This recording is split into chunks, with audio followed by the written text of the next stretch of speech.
What's going on, guys? In this video, we're going to be checking out the NECA Toys Alien vs. Predator Youngblood Predator.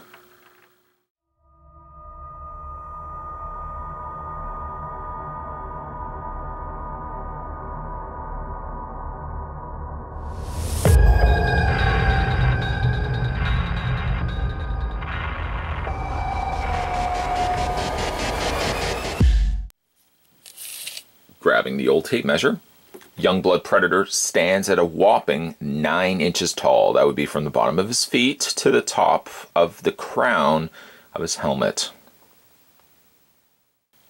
For his accessories, he's sort of bare bones when it comes to his release. However, he does have one outstanding looking accessory, which I will leave for the last. First things first, he does come with his plasma caster shoulder cannon, which has some nice silver accents there, paired up with some very minimal but appreciated gold there that's been painted into the little recessed areas. He's got a little bit on the side here, very little though, but I do appreciate the fact that it does have a certain bit of metallic weathering looking to it, and my guess it's probably because the plastic itself is black, and then they've just brush coated a silver wash over top of it. So that's how you get, that's a trick of the trade where you can get some of those recessed areas becoming a little bit more darker. It's actually by starting with a dark surface and you're just painting a top coat over top of it. There's the slot or peg and peg there, so which we go ahead and take to the side of the figure. Now I have to say that you could easily display the Youngblood without it, but I have to admit it does look a little bare. It looks like something should be over here. It just looks a little bit more, it looks too much of that pristine silver, which I'll talk about in a second. So we'll go ahead and just kind of move this out of the way. This slots, there's a slot right here and a slot right there. You might want to just move these out of the way in the process. And sometimes these aren't the easiest, I have to admit, to peg into place. Sometimes Lady Luck works in your favor. There we go. And it looks like everything's good to go. Or not. I was going to say that's a lot easier than what it normally is. And just a little bit of pressure. There we go. Let's hope that stays in place. Now it is making use of an existing body. You can kind of tell by the fact that it's got a little hole slot on the one side here that the torso has been made use of from a previous release Predator. For Predators Go, I mean, Youngblood is pretty simple. There's not really a whole heck of a lot on him that we haven't already seen on the other AVP Predators. He comes with some accessories, one of which I think I actually left to the side here. Yes, I did. Yes, I did. It's right here. He comes with his Predator bladed knife, which has lots of silver. That's one thing you'll start seeing a very familiar trend with when it comes to this particular release, is it's this silver, which basically just is everywhere. There is, however, a little bit of the nice brown break up here with the gold and a little bit of that copper color. I also dig the spike that's on the side. Not sure why, but just think that's really cool. You can either put it into his hand, or his hand probably is going to be a little busy with holding the larger of the accessories. So in the meantime, you can just slide that down the sheath that's located on the side of his leg. Other accessories, and actually they're two of the same. He comes with the Gauntlet blades. One length, no varying degree of lengths. However, if you've collected the other AVP Predators, you simply can just swap out any of those sizes, because the different Predators come with varying degrees of lengths of blades, and those can just slot in to these little slot grooves on the sides of his gauntlet. And he can either have one pair, or you can also double it up and you can have two pairs of the exact same sort of blade. We'll just take these out for the time being. We'll put those to the side. Then the crowning jewel, the draw for this particular figure release, at least for me, is this. He comes with the staff adorned with the top head of the xenomorph, which looks so good.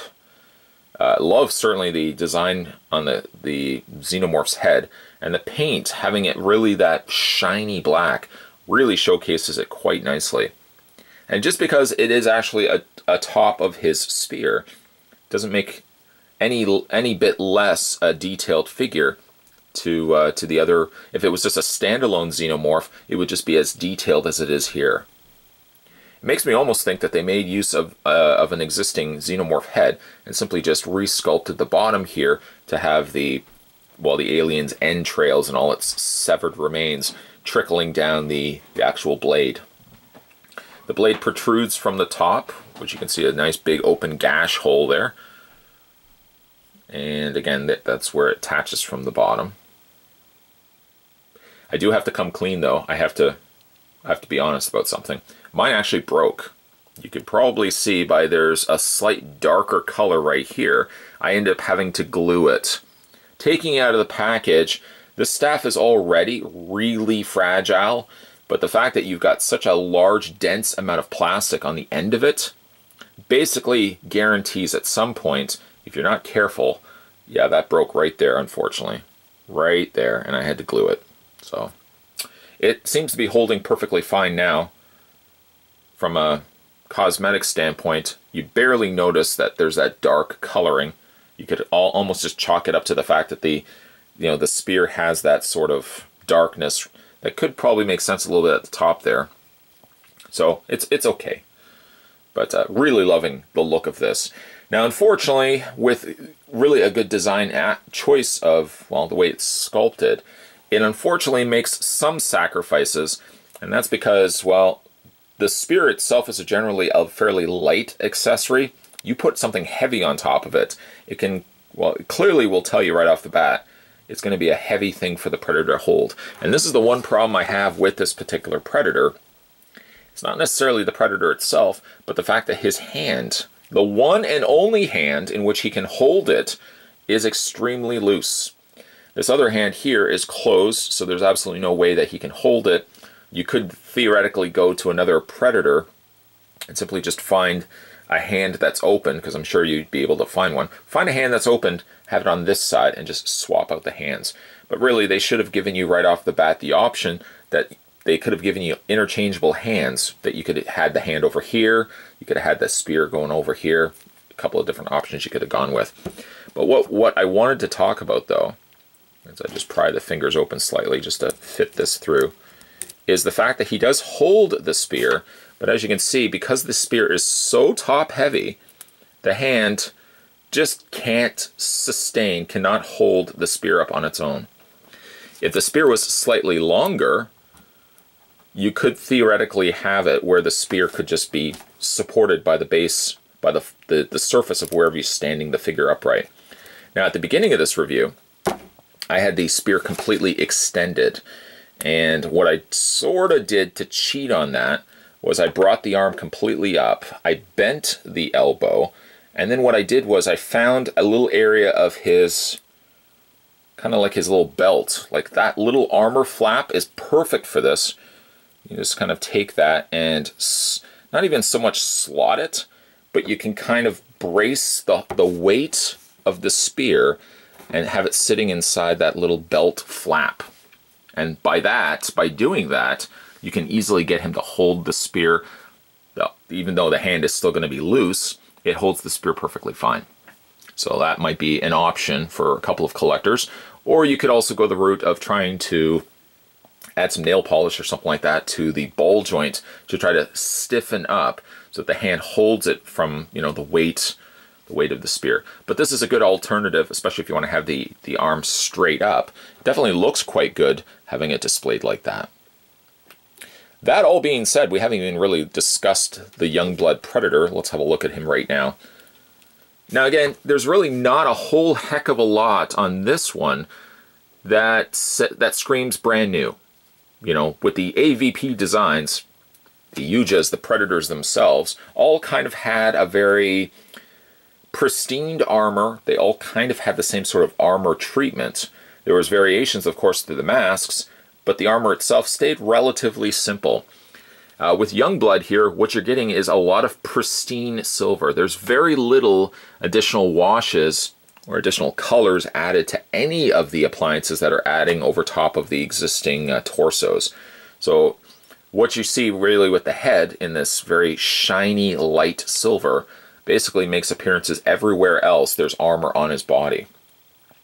It gets a little too much that I wish that maybe, like even in the scaled areas of his legs, for example, if they had only put like a slight darker, like a darker metallic silver or a darker gray, and just kind of just dry brushed it in those little areas, just so it didn't look as pristine as it did. That's about the only thing I could really nitpick about this particular figure, is it just looks a little too clean. That maybe a little bit of shading could have certainly gone a long way. Even like on the packaging, I mean the packaging doesn't really distort in any way. Now you can see how they've got it holding the spear. But the picture doesn't really distort anyway the fact that the armor is light. Right off the bat, it shows you that the armor is super light. But I think a little bit of dry brushing, could have gone a long way on this guy.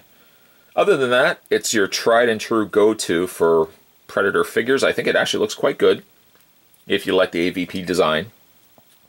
I do like the lighter blue silver that they've put in his eye visor area there. You've got the little laser scope, you've got the antennas that would go around to the side here.